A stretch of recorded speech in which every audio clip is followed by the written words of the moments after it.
Je voulais d'abord remercier bien sûr Emmanuel Béard qui est là, et vous allez découvrir ce film. Et on a beaucoup de chance parce qu'on va cette fois, peut-être une des seules pour certains d'entre nous, on va voir ce film dans des vraies conditions, dans un grand écran, mais certains évidemment sont sur Internet. Et ce film, j'espère qu'ils auront envie de le partager sur l'ensemble de réseaux sociaux, puisque on va vous expliquer comment. Mais c'est un enjeu pour, je crois, beaucoup de personnes, et beaucoup de personnes pour qui on espère on pourra améliorer leur habitat pour qu'ils soient en meilleure santé, etc. Voilà, donc on va avoir la chance de regarder ce film, d'écouter Emmanuel Béard, et pour illustrer le propos, 4 personnes vous apporteront une expertise. Merci à eux d'être là. Merci Véronique Fayet qui préside le Secours catholique, qui est un partenaire auquel on tient beaucoup dans cette opération. Merci à Franck Billot, qui a une expérience de terrain, qui a inventé une méthodologie qu'on développe avec plein d'autres. Merci aussi à Claire Gagnère, qui nous reçoit dans ses locaux, que le Hélio partage avec Flair, le secrétaire général du groupe. Et merci à Pierre-Emmanuel Thiard, qui est directeur général adjoint de Saint-Gobain France. Bon, vous savez tout ce que fait Saint-Gobain, mais il en dira peut-être un peu plus tout à l'heure. Mais en tout cas, ce qui est important, c'est qu'on a besoin d'isoler toutes ces maisons. J'en profite aussi pour vous présenter Aurore Belser.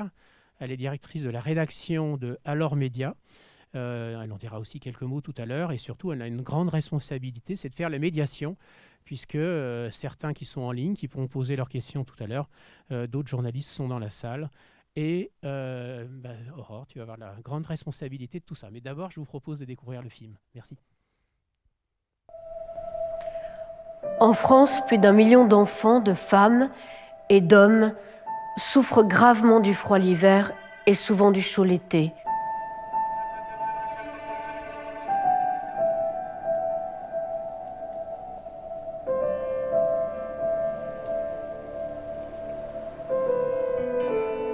Ils ont un toit, mais ils sont mal logés. Une précarité que l'on ne voit pas. Derrière ces portes fermées, ces façades anonymes, les appartements, les maisons sont de vraies passoires énergétiques où il fait presque aussi froid que dehors et où la vie devient souvent insupportable.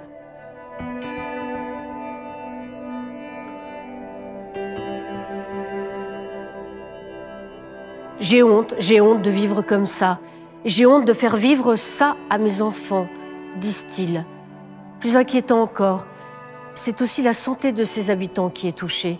Allergies chez les enfants, maladies à répétition aussi pour les plus grands, et impossibilité pour les plus âgés de vieillir sereinement. Beaucoup se sentent dans l'impasse face à des coûts de travaux qui peuvent atteindre des dizaines de milliers d'euros. Mais aujourd'hui, des solutions existent, des financements disponibles grâce à l'État, aux collectivités, aux ONG, aux fondations, qui permettent même aux plus modestes de réaliser les travaux nécessaires pour vivre enfin dans un logement décent, confortable et meilleur pour l'environnement. Mais souvent, ces aides ne suffisent pas. Il manque ce 10%, ce reste à charge, impossible à trouver pour ceux qui n'ont pas accès au crédit. Ensemble, nous pouvons aider des dizaines de milliers de personnes à faire que cet hiver soit le dernier qui les exclut d'une vie digne. Faites un don. Rendez-vous sur stopexclusionénergétique.org.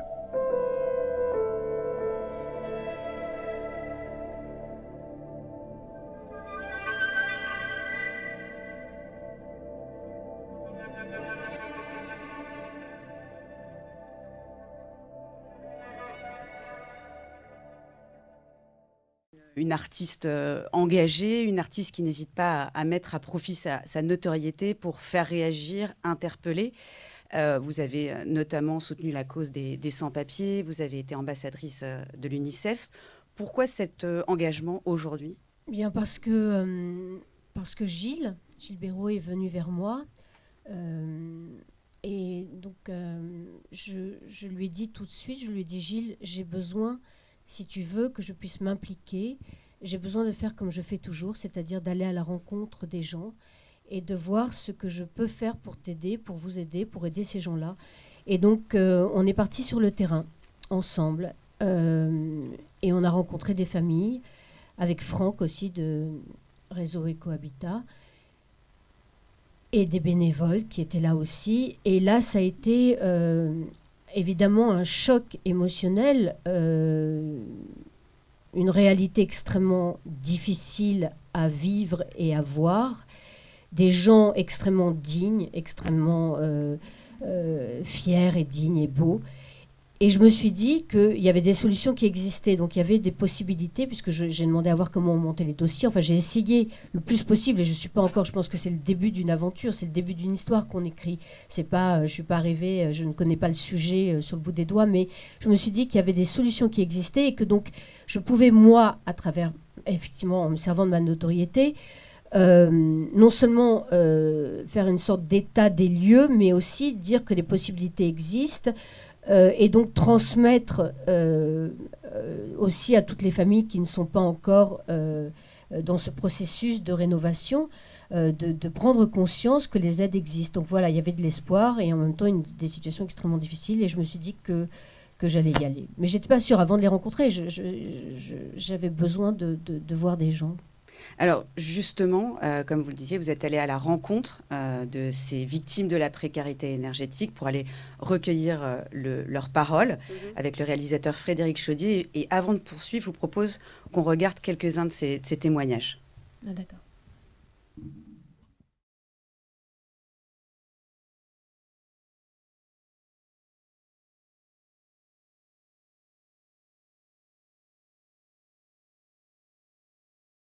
Alors on a fait tout ce qu'on a pu pour cette maison parce que avec nos petits moyens on a tout mis dedans, mais on croyait que ça allait être bien, puis en vieillissant on se rend compte que c'est pas le top, c'est humide, on n'est pas bien, donc voilà quoi.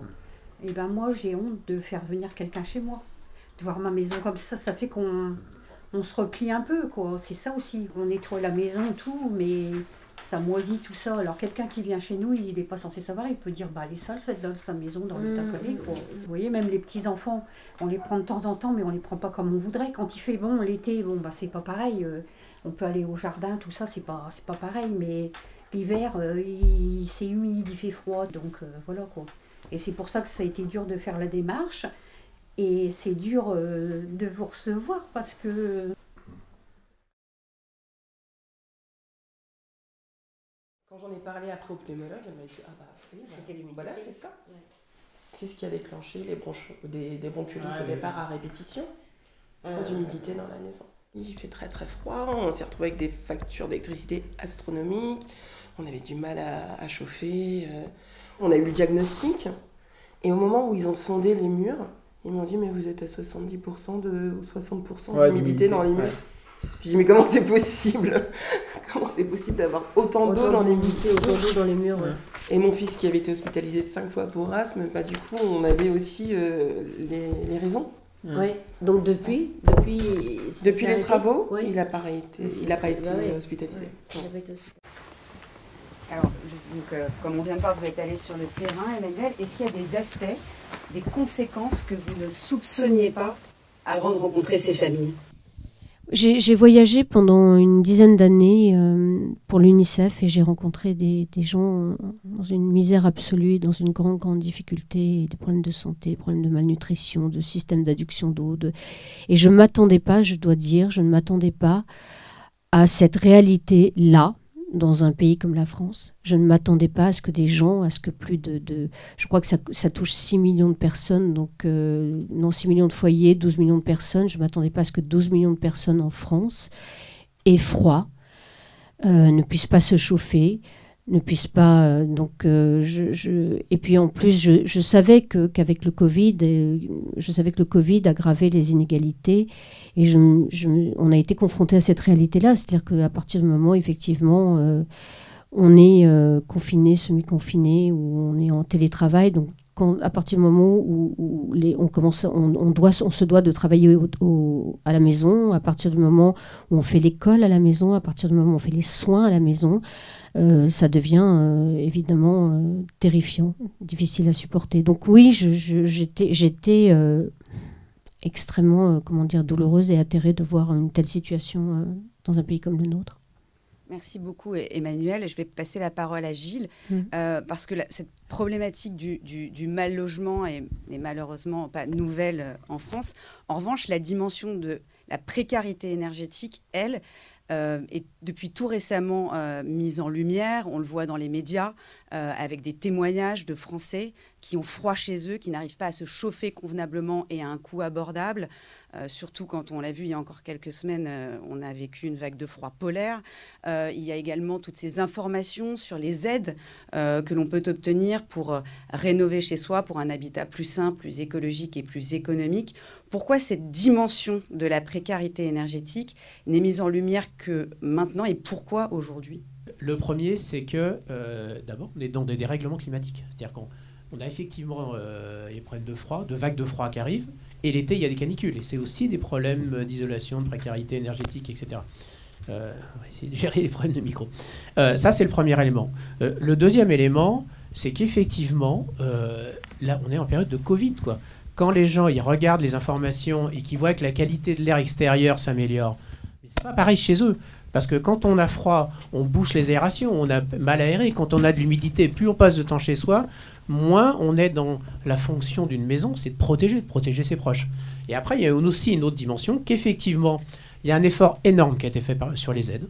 C'est pas assez. Et nous, associations, on pousse le sujet. On voudrait qu'il y ait plus de place politiquement, dans le plan de relance, etc. Il faut aller plus loin. Mais il y a énormément qui a été fait. On en a entendu parler. Il y a des acteurs économiques qui ont poussé ça. Et l'autre élément, c'est aussi qu'on est après la COP21. Et que si on veut réussir l'objectif de la COP21, en termes de carbone, de responsabilité collective, il faut isoler chez tout le monde.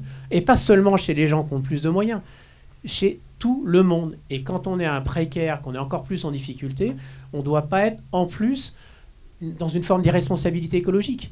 On doit les aider à être aussi exemplaires que les autres pour toutes les questions écologiques. Parce qu'il y a aussi un risque que, vous savez, les enfants, ils vont à l'école, s'ils rentrent parce qu'il y a un vieux poêle à fioul de très mauvais état, ils vont dire mais papa, on n'est pas écolo, on a un vieux poêle à fioul. Mais vous imaginez, on est encore en train de fabriquer une exclusion psychologique. Donc on est sur un élément de contexte qui fait que c'est le moment.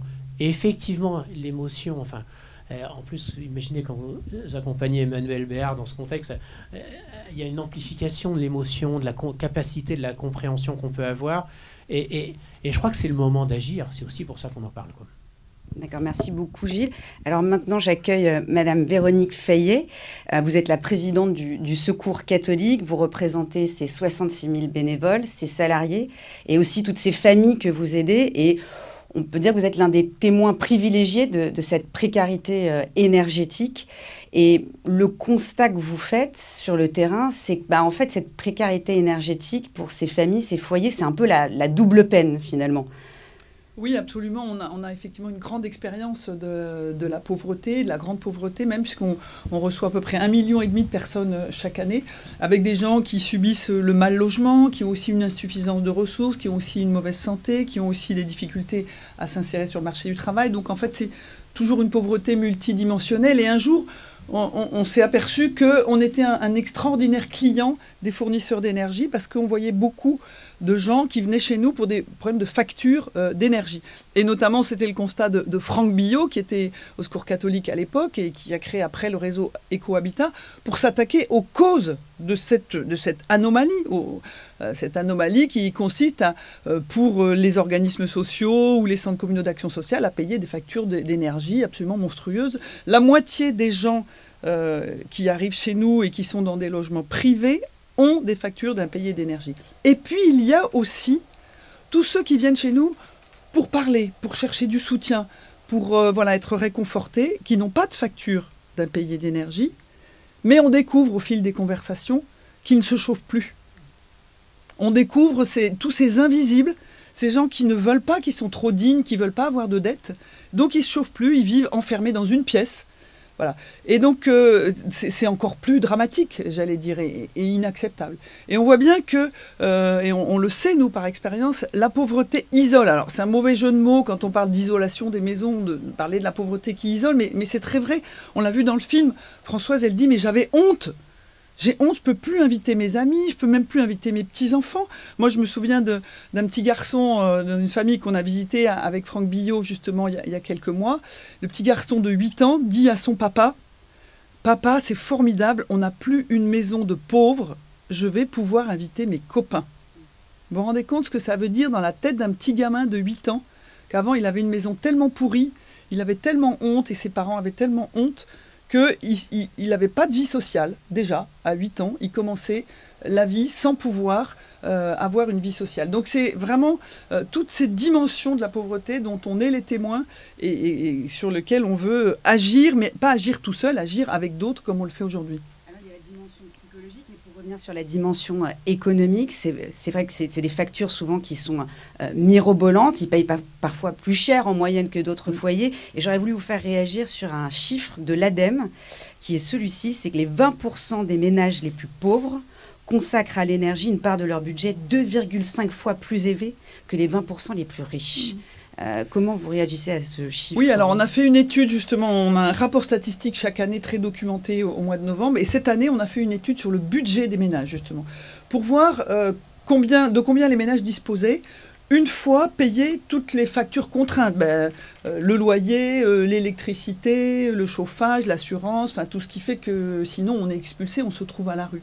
Une fois payé tout ça, il y a la moitié des familles qui ont moins de 9 € par jour et par personne pour se nourrir, se soigner, bon, pour des loisirs, on n'en parle même pas parce que ça, voilà, pour toutes ces dépenses qui restent vitales. Donc, essayer de vivre avec moins de 9 € pour certaines familles, pour la moitié des familles, c'est même encore, c'est 4 € par jour et par personne. Eh bien, avec 4 € par jour et par personne, vous ne pouvez plus vous nourrir.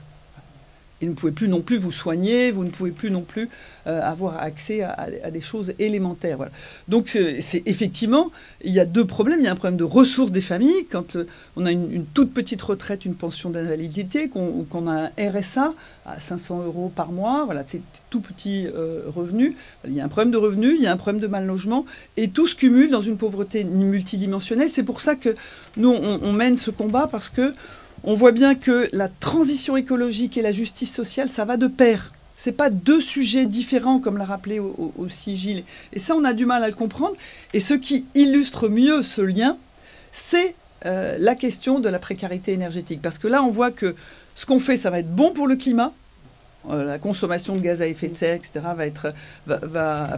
l'émission de gaz à effet de serre, pardon, va être diminuée, la consommation d'énergie diminuée. Donc c'est bon pour le climat, c'est bon pour l'économie. Donc si on arrivait à pousser la rénovation énergétique, on créerait à peu près 400 000 emplois non délocalisables en France dans le bâtiment. Et c'est évidemment bon pour les plus pauvres, en termes relationnels, en termes de revenus, en termes de santé, enfin, pour toute leur vie quotidienne, en termes de bien-être. Ça change leur vie profondément. Voilà. Donc là, on a quelque chose qui est profondément durable dans le meilleur sens du terme, et on s'étonne quand même que le gouvernement passe à côté de la plaque. Excusez-moi de faire cette petite parenthèse un peu politique, mais dans la loi climat-résilience, on n'est pas à la hauteur des enjeux. Pas du tout. Et d'ailleurs, la Convention citoyenne pour le climat, qui avait proposé des mesures un peu audacieuses en la matière, est très fâchée de ce que le gouvernement a retenu. Et le Haut Conseil pour le climat s'est exprimé hier aussi, en disant que c'est largement insuffisant. Donc, mais c'est incompréhensible. Pourquoi est-ce que le gouvernement passe à côté de cet outil de rénovation énergétique qui est puissant, qui est fécond, qui est bon pour tout le monde, qui est bon pour la planète et qui est bon pour les plus pauvres. Vous trouvez que ça manque d'ambition? Totalement. Totalement, parce que, par exemple, on est dans des incitations. La Convention citoyenne pour le climat demandait des rénovations des bâtiments et des logements qui soient obligatoires, qui soient performantes, pas des trucs bricolés, et bien sûr progressive, avec un calendrier, avec des moyens, etc. Bon, donc des choses tout à fait réalistes qui demandent un peu plus de moyens que ce que le gouvernement met aujourd'hui. Et là, on a dans la loi des mesures qui sont incitatives. Voilà, on va encourager les gens. Ça suffit pas. Ça suffit pas. Et donc, profondément, c'est quand même une insulte pour les plus pauvres. Dire, vous pouvez continuer à vivre dans vos taudis. Après tout, voilà, vous l'avez fait pendant longtemps, vous pouvez le supporter. C'est une insulte pour les plus pauvres, et donc c'est, je ne sais pas si la double peine ou la triple peine, mais en tout cas, c'est extrêmement grave. Merci beaucoup Véronique Fayet. Alors justement, pour comprendre que c'est un process assez long, cette rénovation énergétique et les enjeux, tous les enjeux qu'il y a derrière, je reçois Franck Billot, qui dirige l'association Réseau Éco-Habitat, qui accompagne les plus précaires dans leurs travaux de rénovation, et ce de A à Z, de la constitution du dossier d'aide jusqu'aux travaux, en gérant les relations avec les artisans. Et alors vous expliquez que pour le chantier d'un logement, il faut en moyenne 3 ans d'action pour 6 semaines de travaux. Pourquoi est-ce si long? En tous les cas, ça paraît très long. Alors, il faut parfois 3 ans, en effet, avant de pouvoir faire des travaux d'amélioration énergétique pour des gens qui sont en très grande précarité, comme l'a dit Véronique, pour des gens qui vivent souvent avec moins de 9 € par jour et par personne. Pourquoi ? C'est pas en effet le nombre de dispositifs qu'il manque. On en a beaucoup et on peut s'en réjouir parce que c'est ce qui permet d'aller chercher des aides financières. Mais quand on vit en fait en grande difficulté, qu'on est un peu isolé, qu'on n'a pas forcément un ordinateur pour aller chercher tous les types d'aides, on peut penser à Françoise, Alexandre qu'on a vu tout à l'heure, entendre dire il faut aller chercher l'ANA, le PIG, l'OPA, le PTZ, l'éco-prêt, le microcrédit, les C2E, le FSL, le chèque énergie, le IE, l'ADI, le PRIS, le SAR, etc. Donc vous imaginez que pour des gens en difficulté, en fait c'est un Tetris qu'il faut faire. C'est un Tetris entre tous les dispositifs qui existent. Certains s'additionnent, certains s'annulent, et en fonction des périodes, certains même en fait disparaissent. Et puis quand bien même les personnes auraient accès à ces informations, à ces dispositifs, ils vont être confrontés à la question de la technique du bâtiment. On a parlé de performance de travaux. Et faire des travaux performants, c'est aller chercher des entreprises. Donc vous imaginez ces personnes qui ont honte dans leur logement, aller chercher autant d'entreprises pour pouvoir faire des travaux, et à qui on va demander en fait leur consommation en kilowattheure, leur gain énergétique à 35%, quelle énergie primaire ils voudraient utiliser, le rendement du système de chauffage, la VMC simple flux hydrobé, l'inertie du logement. Ne pas oublier de vérifier que l'entreprise est bien RGE, vérifier la résistance thermique des matériaux, la résistance thermique 2012, la certification Calibat, etc. Accessible au grand public ces possibilités de rénovation énergétique. En fait, c'est invitable. Il faudrait être un ingénieur en fait de tous les dispositifs sociaux, et il faudrait être un ingénieur en fait des dispositifs en fait techniques pour pouvoir assembler en fait l'ensemble de ces mécanismes financiers et techniques pour pouvoir rentrer dans un programme de rénovation de travaux. Tous ces cycles, c'est ça qui explique les 3 ans ou c'est Alors, c'est en partie ça, c'est qu'on demande aujourd'hui, il y a très peu d'accompagnement. L'accompagnement financier et technique est mal financé, pas suffisamment financé pour avoir des interlocuteurs qui vont unifier l'ensemble de ces réponses et permettre aux personnes d'imaginer que c'est possible de faire 40 000 ou 50 000 € de travaux. Imaginez des gens qui vivent avec moins de 9 € par jour et par personne, à qui on va dire, mais malgré tous ces financements, il vous reste 10 000, 15 000 € de reste à financer, de reste à charge. Eh bien, ces 10 000 €, malgré les 75% ou 80% de dispositifs qui vont aider à faire ces travaux, ces 10 000 € qui manquent, c'est juste pas possible. C'est pas possible pour ces personnes. C'est inenvisageable d'imaginer sur 40 000 € de travaux chercher ces 10 000 € qui pourraient rester.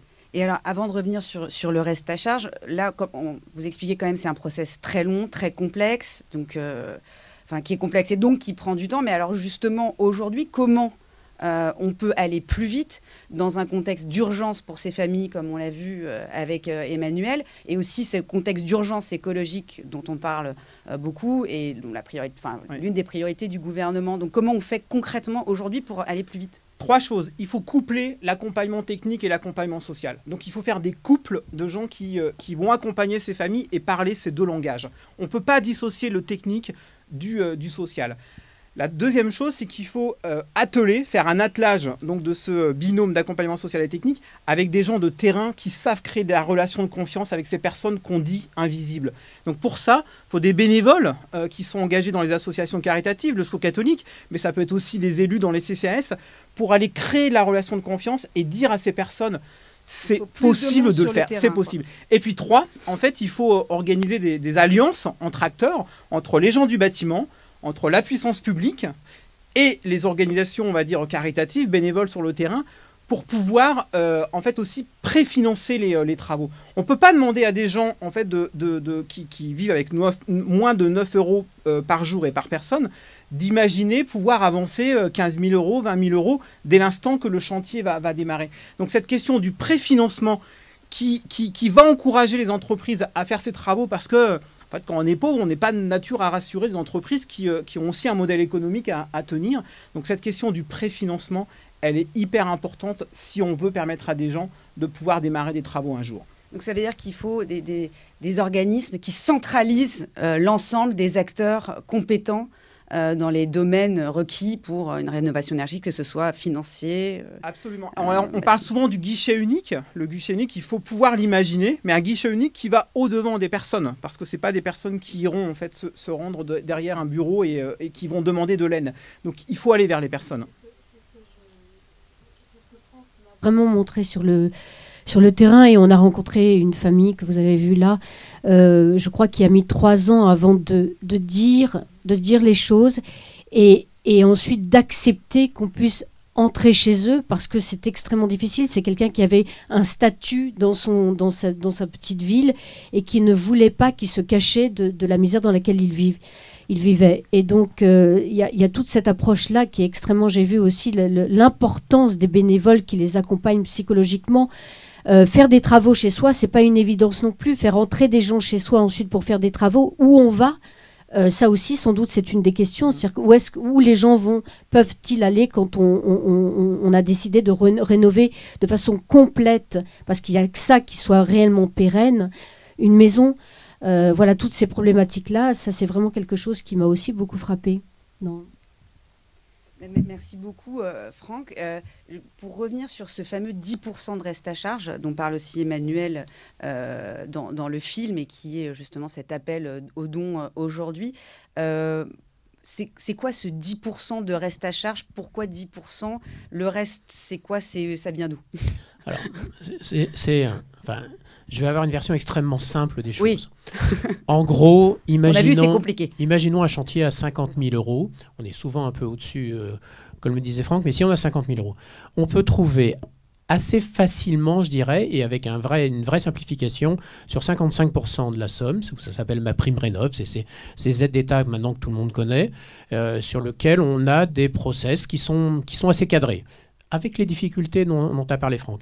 Ensuite, les collectivités locales, elles interviennent, les groupes de protection sociale, comme AG2R, comme des caisses de retraite, etc., et aussi des fondations, comme le Secours catholique. Comme disait très bien Véronique tout à l'heure, il y a un moment, le Secours catholique préférerait que l'argent aille aller vers des choses pérennes, plutôt que des politiques de secours. Parce que ce qui est extraordinaire dans la précarité énergétique, c'est quand on fait des travaux quelque part, qu'on change des fenêtres, qu'on change la chaudière, c'est réglé pour 20 ans. Vous imaginez, quand on s'occupe de santé, d'alimentation, d'éducation, c'est tous les jours. Là, on peut régler des choses. C'est quand même une vraie bascule. Donc, tout ça, on arrive à 90%. Le problème qu'on a, c'est quand on est chez un propriétaire, la logique d'une certaine justice sociale serait de dire c'est normal que les gens payent.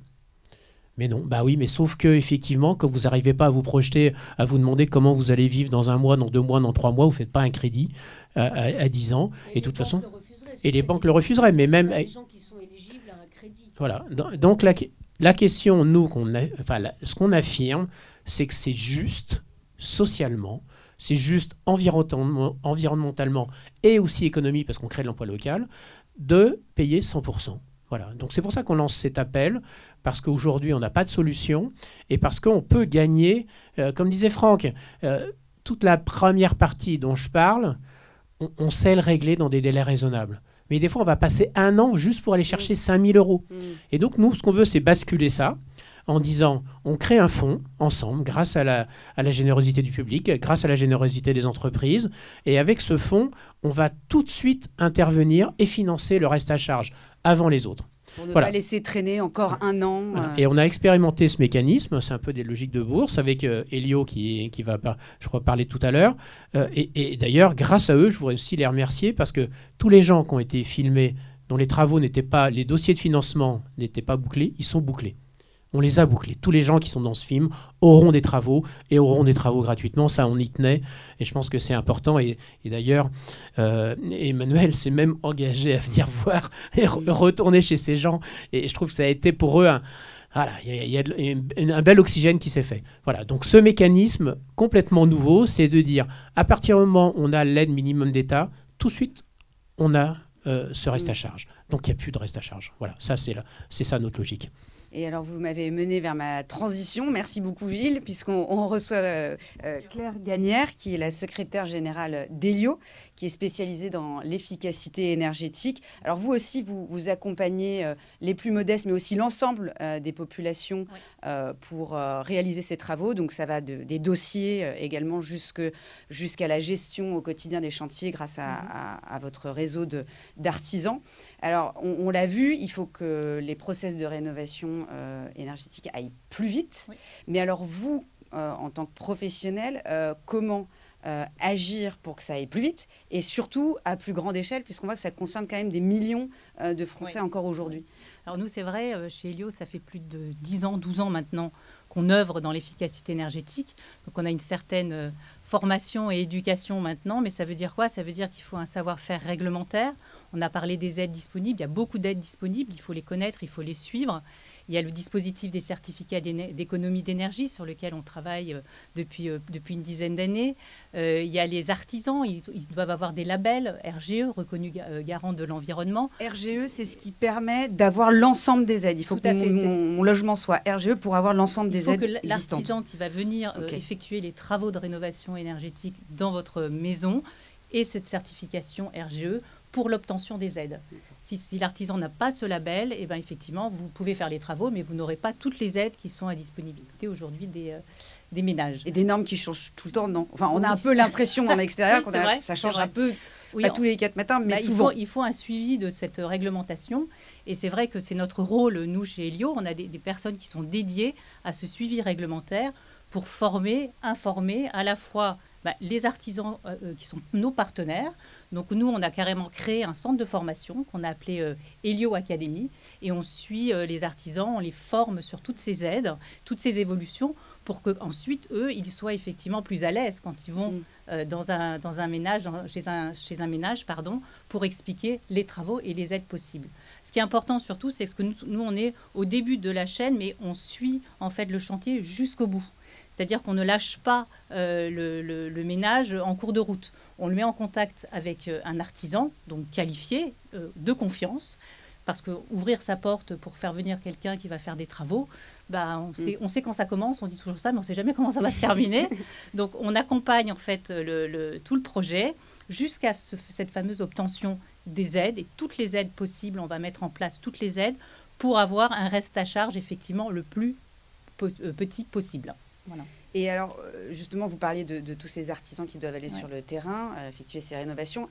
On le sait, il y a un manque, une pénurie de main-d'œuvre dans le secteur du bâtiment. Ça dure depuis des années, on en parle souvent. Mais est-ce que ce problème-là est d'autant plus visible concernant vraiment le secteur de la rénovation énergétique? Est-ce que c'est encore plus parlant? Oui, nous on le constate au quotidien, parce qu'effectivement, il y a un plan de relance du gouvernement, il y a de l'argent qui est mis sur la table, sauf qu'aujourd'hui, il y a à peu près 500 000 entreprises de bâtiments, et sur ces 500 000, il n'y a que 10% qui ont la certification RGE. Donc ça veut dire qu'il n'y a que 10% des entreprises aujourd'hui auxquelles on peut faire appel pour avoir ces aides. Ces aides, exactement.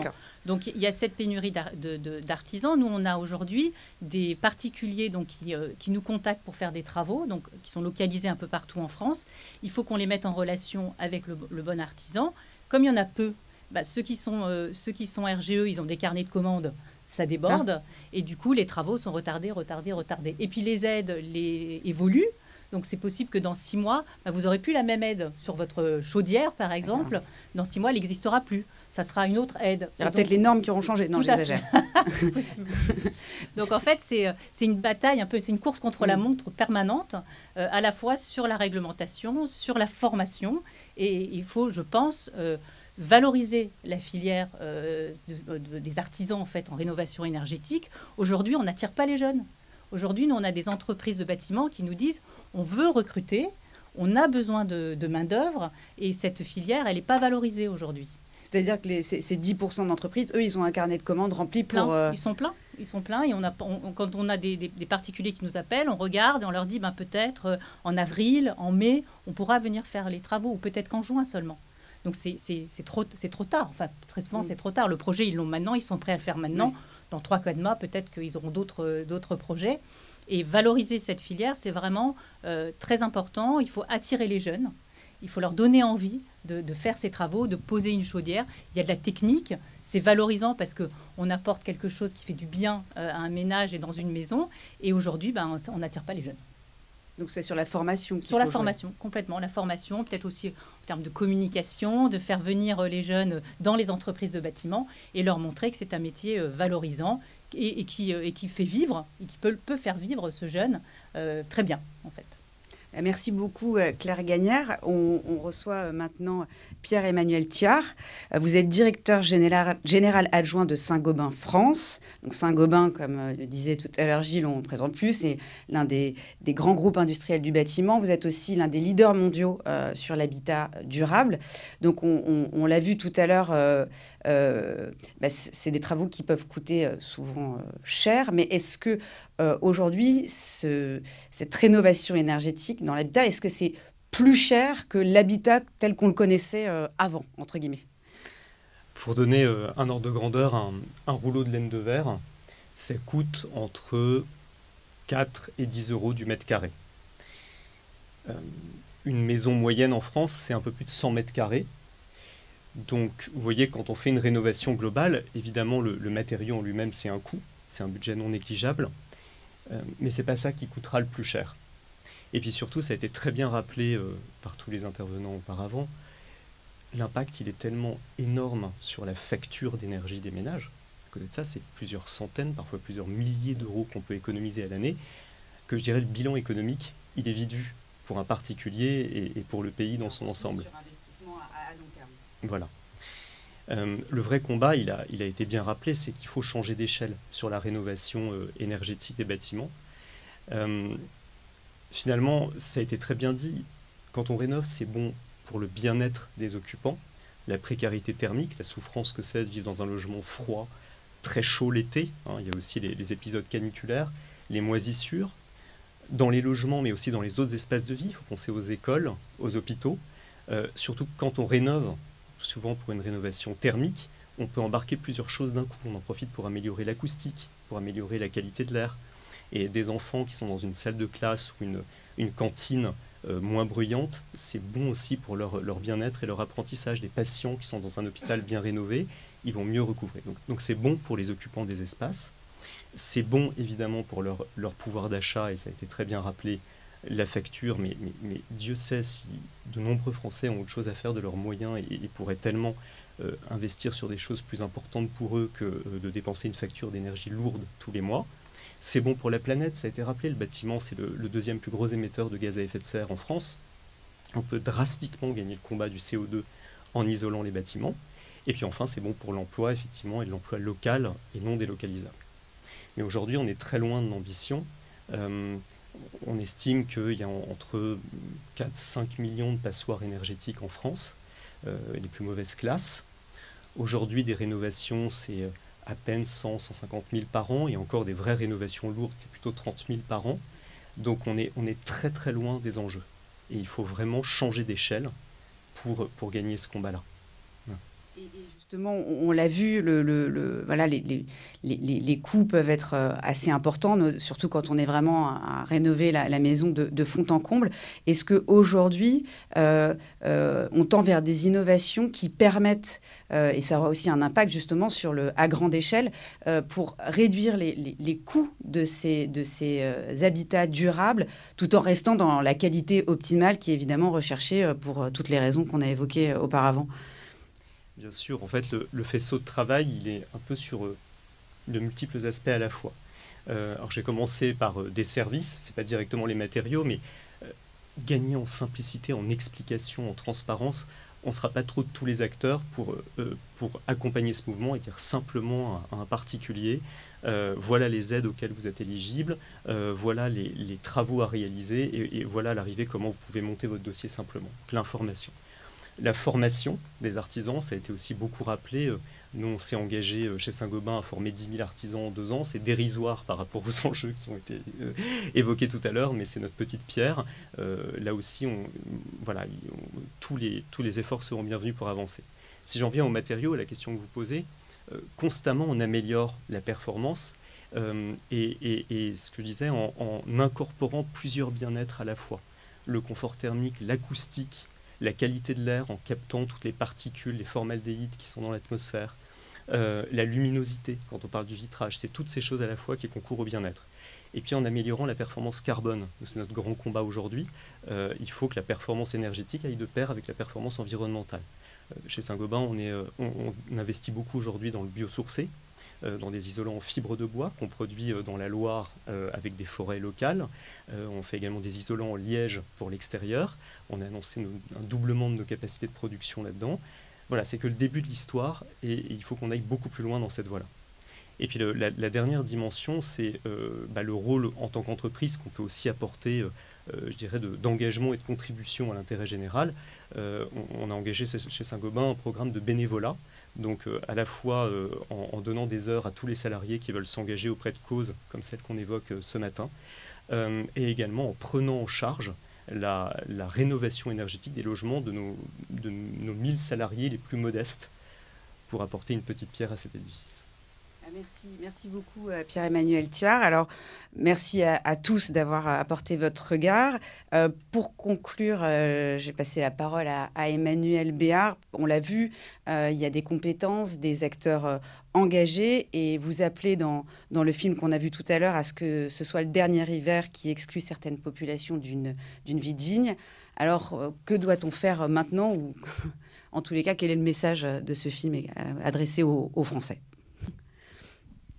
Bien déjà, c'est qu'ils prennent conscience de cette réalité-là, qu'ils prennent conscience du fait qu'il y ait des millions de personnes qui vivent dans des situations totalement indignes, qui ont froid, qui ont chaud l'été, qui ont froid l'hiver. Donc déjà, prendre conscience que l'information circule aussi pour tous ceux qui sont concernés et qui voudraient pouvoir monter un dossier, de savoir qu'ils peuvent être accompagnés, comment, de quelle façon ils peuvent être accompagnés. Donc c'est en même temps, moi je suis en même temps très en colère de cette situation. C'est un problème politique, c'est un problème écologique, effectivement, c'est un problème social, c'est un problème économique, donc très en colère. Et en même temps, je me dis qu'il y a des solutions et il y a des gens formidables sur le terrain qui font un boulot incroyable. Et des bénévoles, beaucoup de bénévoles aussi qui accompagnent ces familles. Donc c'est prendre un problème qui est tout à fait dramatique et en même temps se dire qu'il y a de l'espoir et qu'il faut y aller, qu'il faut se retrousser les manches et que ce n'est possible dans le fond que si on réunit tous les acteurs économique, social, territoire, collectivité territoriale, politique, évidemment, un véritable engagement politique. Enfin, ça serait formidable et ils ne sont pas à la hauteur, alors qu'on ne cesse de nous parler d'écologie. Donc tout ça, se dire que c'est possible, mais qu'il faut se retrousser les manches et se bagarrer aussi pour que ça puisse exister réellement et à grande échelle.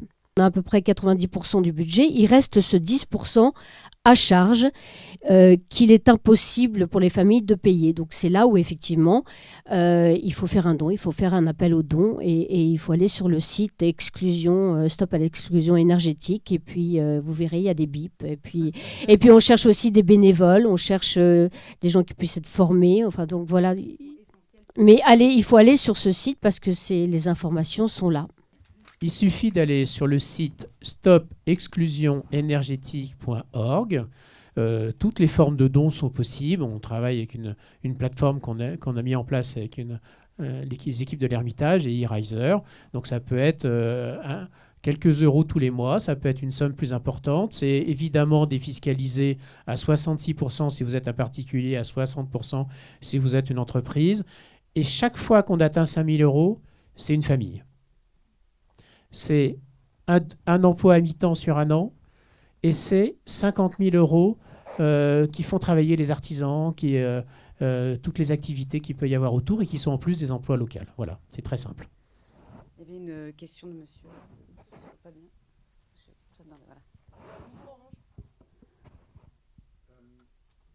d'abord, bravo pour votre mobilisation. Alors, je ne sais pas si ça y est, le micro fonctionne. Je vous laisse vous présenter. Alors, je suis Cédric Arles et je fais partie de Stop Exclusion Énergétique, en tout cas des groupes de travail qui agissent depuis le lancement de cette initiative. Moi, je travaille sur la question des étudiants qui aujourd'hui sont confinés, qui ont des consommations internes en fait, qui explosent dans leur logement. Donc on travaille sur des dispositifs de solidarité entre étudiants pour trouver des solutions pour les aider moralement, économiquement, énergétiquement. Et je voulais juste entendre, puisque je sais qu'il y a une démarche envers les jeunes aussi sur le chapitre de Stop Exclusion Énergétique. Et voilà, j'aurais aimé pouvoir faire un appel aussi sur la solidarité avec les étudiants en ce moment, puisqu'il y a aussi une urgence là aujourd'hui avec des étudiants qui sont en précarité. Alors, c'est vrai que ça rentre dans une démarche plus globale. L'appel aujourd'hui concerne des travaux et les étudiants sont de façon peu pérenne en général dans les locaux. Donc sur cette opération spécifique, ça ne concerne pas directement les étudiants, d'autant que les résidences universitaires ne sont évidemment pas du recours de leurs locataires, mais c'est effectivement un sujet extrêmement important, et non seulement les questions aussi alimentaires, etc., des étudiants. Je crois qu'il y a vraiment beaucoup à faire, mais l'appel d'aujourd'hui concerne plutôt les familles. Et dans les familles, il y a des étudiants. Oui, tout à fait. Peut-être on va conclure, parce que je crois qu'il y a beaucoup de choses. Merci. Je crois qu'il y a... Voilà, c'est merci, quoi. Parce que derrière tout ça, c'est la solidarité. On se prend en charge tous les uns les autres. On est, avec Véronique, on a la même réaction, là. On n'est pas content de cette loi. On n'est pas content de ce qui est en train de se mettre en place sur ce qu'on appelle les programmes d'efficacité énergétique, qui sont plutôt en retrait. Mais on va continuer à se battre et on va gagner. Mais parce qu'on va effectivement y aller tous ensemble et que je crois que ce gouvernement va nous écouter. Il y a eu d'énormes progrès qui ont été faits et on va gagner parce qu'il est hors de question qu'on ne gagne pas. Mais si on veut réellement, comme le disait Emmanuel, que pour déjà des milliers de personnes, ce soit le dernier hiver. Mais vraiment, cette question, c'est on règle la situation de la précarité. Ce n'est pas quelque chose qu'on fait. Quand on isole, c'est fini la canicule. C'est fini d'avoir froid l'hiver. On peut en sortir, quoi. Voilà. Donc là, nous, notre priorité, elle est là. C'est une question solidaire. On pourrait dire le gouvernement... Oui, c'est vrai. Mais ce n'est pas parce qu'on va râler qu'on va pas y arriver. On va y arriver. Donc on va y arriver si déjà on règle chacun d'entre nous. Je pense que certains d'entre nous avons moins dépensé ces derniers mois, ces dernières années, du fait du confinement. On a moins de restaurants, etc. Je pense que c'est le moment qu'une partie de cet argent nous permette de déclencher des travaux chez un maximum de personnes. Merci Emmanuel.